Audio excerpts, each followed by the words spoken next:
Start working on your goals and dreams, sometimes nawawala na tayo ng friends. Yung mga dating nakakasama natin, bigla na lang sila nawala. Dahil hindi sila comfortable doon sa choices na pinili mo.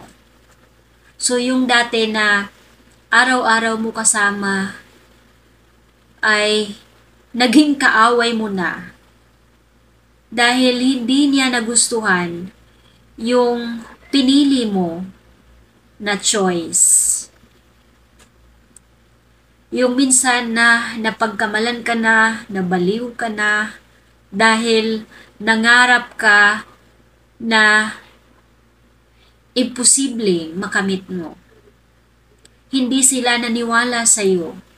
Kaya instead na mag-support sila sa'yo, ay umalis sila.